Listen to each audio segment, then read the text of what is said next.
Assalamualaikum warahmatullahi wabarakatuh. Perkenalkan, nama saya Humairah.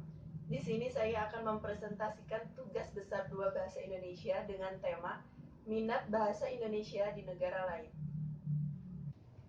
Seperti yang kita ketahui bahwa Indonesia adalah negara kepulauan yang besar, lebih dari 17.500 pulau besar dan kecil.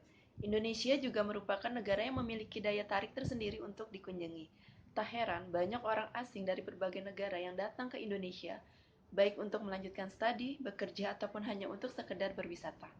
Hal ini membuat mereka merasa sangat penting untuk mempelajari bahasa Indonesia. Dan juga kemajuan ilmu pengetahuan dan teknologi serta kekuatan politik juga menjadi salah satu faktor sebuah bahasa dijadikan bahasa Indonesia. Dewasa ini, minat masyarakat di dunia akan bahasa Indonesia mengalami peningkatan yang signifikan. Hal ini terbukti dari lebih dari 45 negara asing atau negara di dunia yang sedang mengikuti program BIPA. Apa itu program BIPA? Program BIPA adalah program pembelajaran keterampilan berbahasa Indonesia bagi penerjemah asing.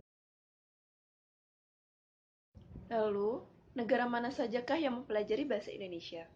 Saya kutip dari idmtimes.com dan malangtimes.com bahwa negara-negara yang mempelajari bahasa Indonesia yaitu yang pertama Ukraina, yang kedua Australia, yang ketiga Jepang, yang keempat Korea Selatan, yang kelima Suriname, yang keenam Kanada, yang ketujuh Vietnam, dan kedelapan Hawaii, dan masih banyak lagi negara-negara di luar sana yang mempelajari bahasa Indonesia. Mengapa bahasa Indonesia dipelajari oleh negara lain? Saya kutip dari kompas.com, beliau melakukan wawancara terhadap mahasiswi yang mempelajari bahasa Indonesia. Alasan dia mempelajari bahasa Indonesia karena ingin menjadi pemandu wisata berbahasa Indonesia di Madagaskar. Menurut dia, karena orang Indonesia semakin banyak yang berkunjung ke sana. Lalu, adanya keberagaman budaya di Indonesia. Oleh karena itu, mereka mempelajari bahasa Indonesia untuk dapat mengenal lebih dalam tentang budaya keanekaragaman yang ada di Indonesia. Lalu, ada pula yang berpendapat bahwa mereka ingin mengejar beasiswa yang ada di Indonesia dan untuk mempelajari bahasa Indonesia sekaligus menikmati makanan-makanan khas Indonesia. Mereka menganggap bahwa makanan Indonesia itu makanan yang lezat. Untuk itu, mereka mempelajari bahasa Indonesia. Lalu ada pula yang berpendapat bahwa ingin belajar tentang politik yang ada di Indonesia. Itu dipelajari oleh negara lain. Yang pertama, Indonesia bisa mempromosikan berbagai macam suku bangsa, budaya, dan keberagaman yang ada di Indonesia dan bisa diekspor ke luar negeri. Lalu yang kedua, sebagai memajukan perekonomian dalam negeri. Kenapa bisa memajukan perekonomian? Yang pertama, banyak wisata asing yang masuk ke Indonesia. Entah untuk melakukan studi yang tadi sudah saya sebutkan, atau entah untuk bekerja ataupun hanya untuk berwisata.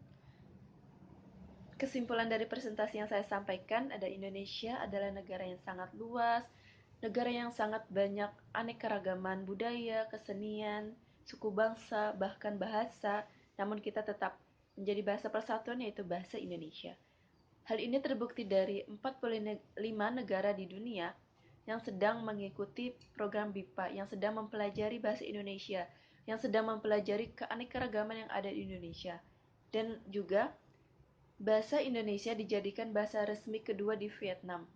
Kita di situ harus sangat bangga bahwa negara lain itu sangat mengapresiasi bahasa Indonesia. Secara resmi diresmikan pada bulan Desember 2007. Untuk itu, kita sebagai bangsa negara, sebagai warga negara Indonesia harus bangga, harus bisa melestarikan, harus bisa menjaga bahasa Indonesia, negara Indonesia. Karena negara lain sedang berlomba-lomba untuk mempelajari bahasa Indonesia. Sekian presentasi dari saya, kurang lebihnya mohon maaf. Wassalamualaikum warahmatullahi wabarakatuh.